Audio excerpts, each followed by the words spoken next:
Everybody's relaxed, well fed, and fresh after the tea. Right? Thank you very much for giving me this opportunity. I just messaged you on WhatsApp that I am coming to Thane, and please give me this opportunity to be in front of you all, and he readily agreed. Thank you so much. Though I am a Toastmasters from Bangalore, I am a Thanekar only. Born and brought up in Thane, studied in St. John's, did my college from Kelkar College, and then moved to Indore and then to Bangalore. And somebody came from Bangalore and joined the Thane Toastmasters, and I went from Thane and joined the Bangalore Toastmasters. Okay, so I'm going to talk about stress. Before that, let me talk about our brain. Our brain is an amazing organ. It starts working even before you're born and keeps on working every second of your life without stopping, tirelessly, till the time we stand in front of a group of people and give a speech. It freezes after that, man. This is called a stage fear. It's a very common experience amongst us Toastmasters. The reason behind this stage fear is stress. How many of us here feel that stress is bad? Show of hands, please. Most of us, we have been conditioned to think that stress is bad. In reality, stress is crucial and essential for our survival. Without stress, animal life on earth, including you and me, would have been dead long time back. To make stress our friend, we need to understand the biology of stress. If we understand the origin of stress, we can control and effectively reduce stress immediately and drastically, and also use this tool appropriately. However, if we do not understand the origin of stress, we lose control over this powerful force, and this can destroy our life, our careers, our health, our relationships. I am here to teach you the biology of stress. No talks of philosophy of platitudes. We go straight to science of stress, understand it, and dismantle it scientifically. To understand stress, we need to understand two components of stress. The first is the stressor. Stressor is the agent that creates stress in an organism. It could be a meeting, it could be getting late for a deadline, it could be wearing cold, wet socks in rainy season, it could be a spouse, it could be delivering a public lecture. The second important aspect is the stress response. How does the organism respond to the presence of a stressor? We are going to focus on stress response today because an anomaly in our stress response is the reason behind our elevated stress levels. What is stress response? Listen to the definition carefully, because the key to banish stress is hidden in the definition. Just like Bruce Lee said, the solution and the problem are not separate. The solution lies inside the problem. The problem is the answer. Understanding the problem dissolves the problem. Similarly, understanding the definition of stress response helps us in dissolving stress response.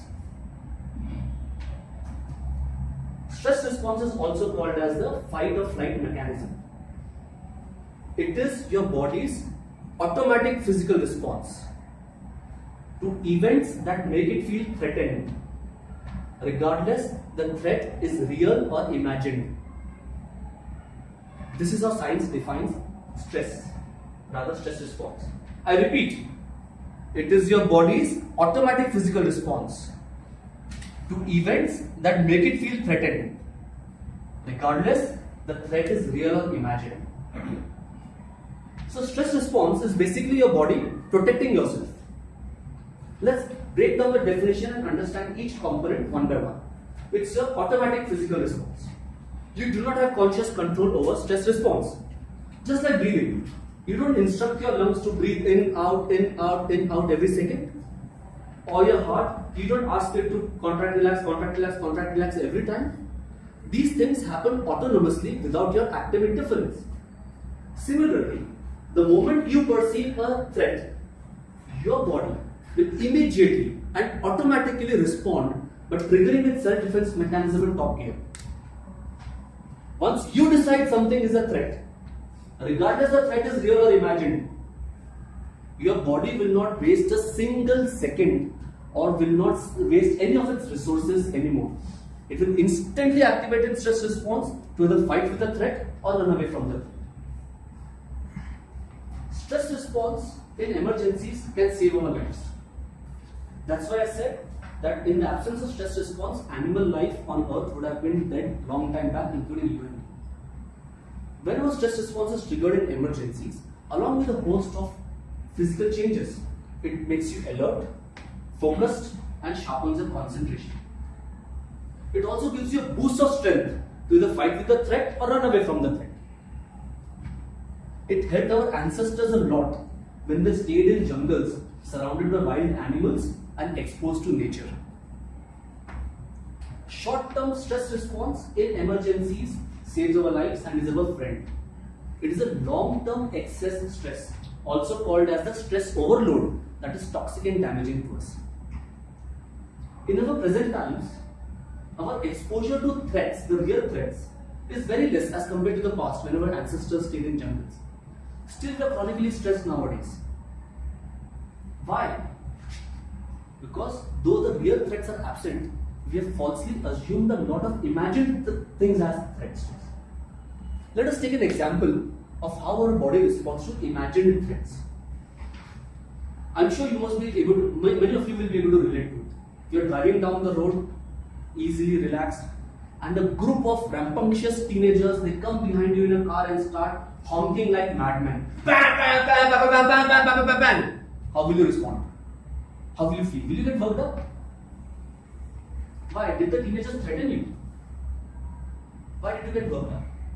Because maybe you assume that honking to be a challenge to you. Maybe a risk of future altercation with those teenagers in just a few minutes. Now, what if you would consider these guys are honking like madmen? What if one of their friends has met with an accident, is serious and urgently needs blood, and the driver has just got a group of blood donors and they need to rush to the hospital right now? Now, how will be your response? Different. It will be completely different. Your stress response did not get triggered at all. Let's take another example which beautifully explains or demonstrates the difference between a real threat and an imagined threat and how our body responds to it. How many of us here are married men? Oh! Answer this truthfully. Your wife, let's say, is furious with you. She's shouting on top of her voice. She's throwing her things around. How will be your stress level? High. Very high. So she says, "That's it. I'm fed up of you. You are an irresponsible person. I cannot stay with you any longer. I'm going to pack my bag and move to my mom's place right now." And she actually does it. She goes to her room, packs her bags and moves out. How is your stress level now? Very low. Banished. No one to tell you anything. Now when you come from office, you will keep your bag right on the sofa. No one to tell you, is this the place to keep your bag? You will keep one shoe in the kitchen, other shoe in the balcony. No one to say, why is your footwear all over the place? You will order pizza and you will drink grape juice. Especially fermented ones. So you come home, you are happy. You decide to do potty with the door open.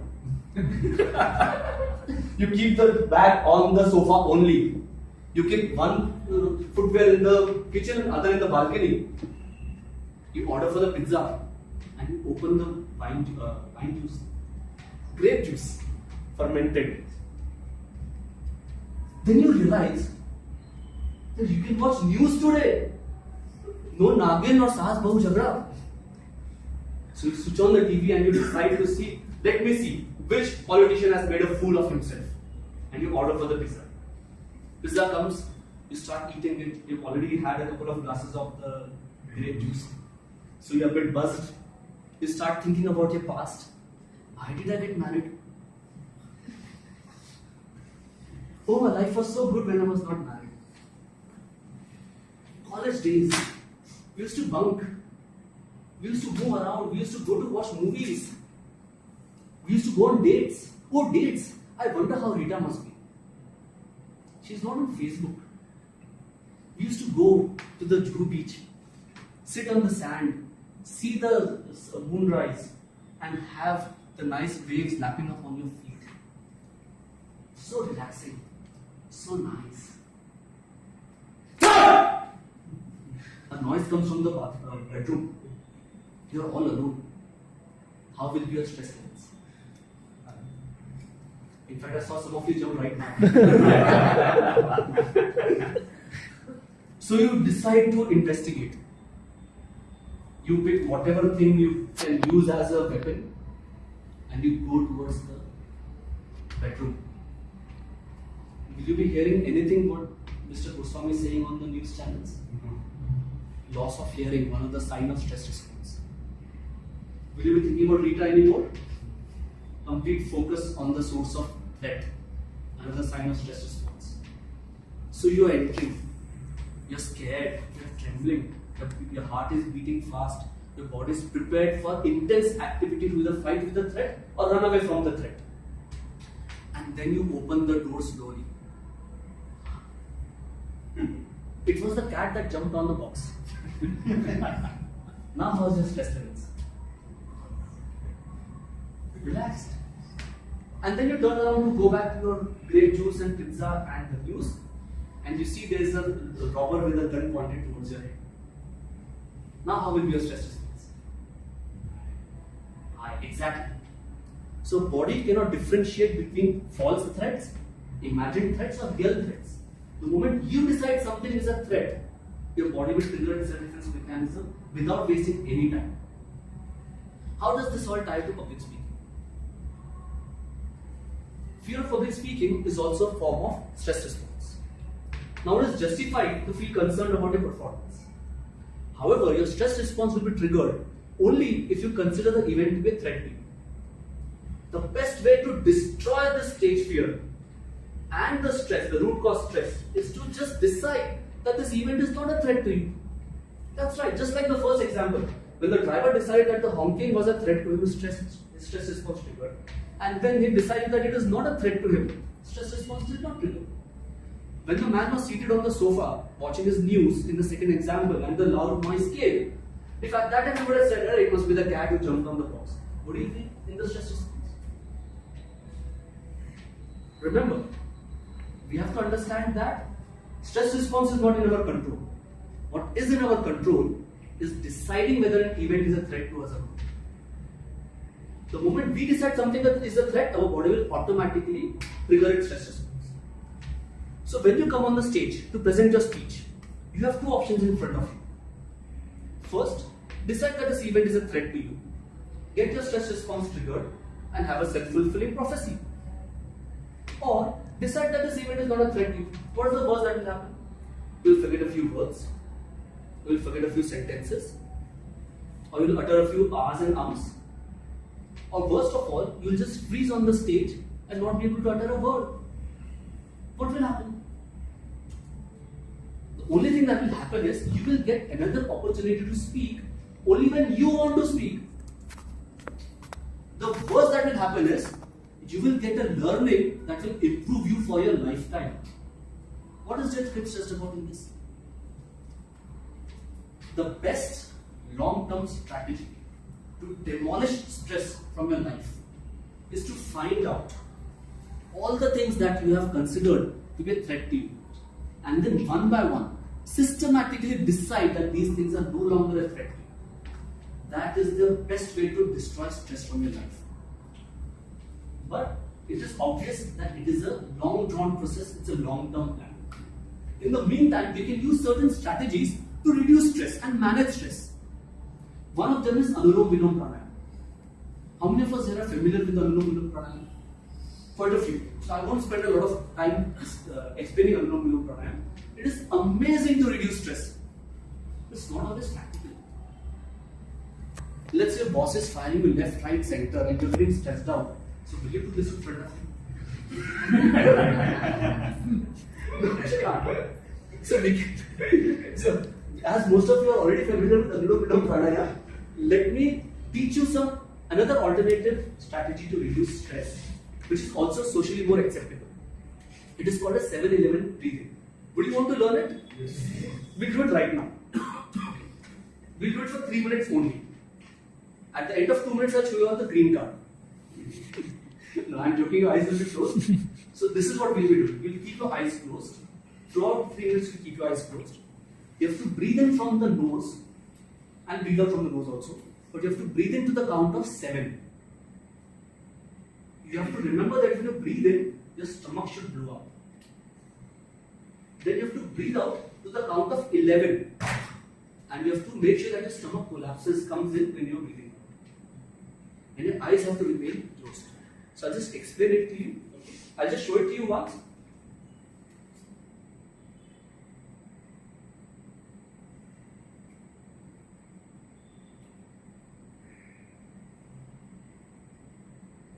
Okay.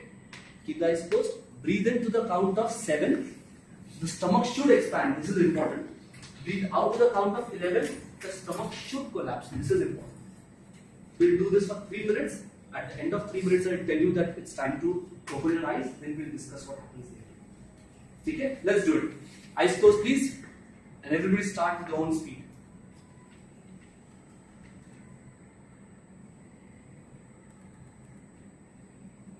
Make sure your stomach rises and falls. It's very important.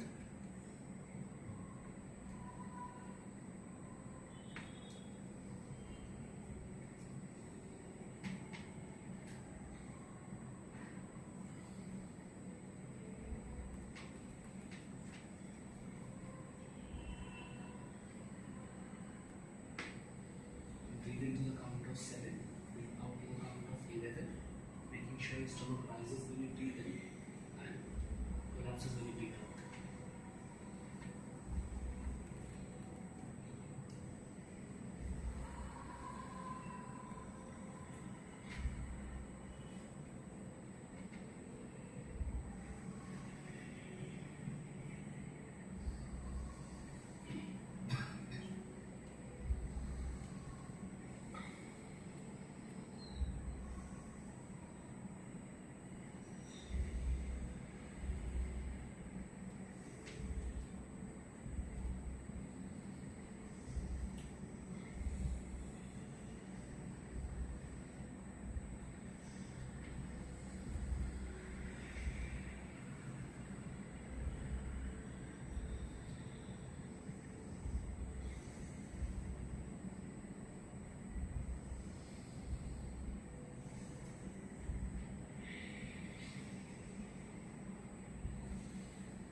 Three minutes are over. How are you feeling? Look at your faces, man. It looks like you just had a facial, you're glowing. So this is just 3 minutes of breathing. It's a minuscule reduction in your stress levels.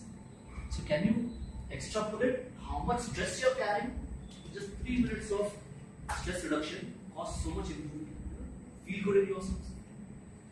The theory behind 7-11 breathing is that this is how children breathe when they're not stressed out.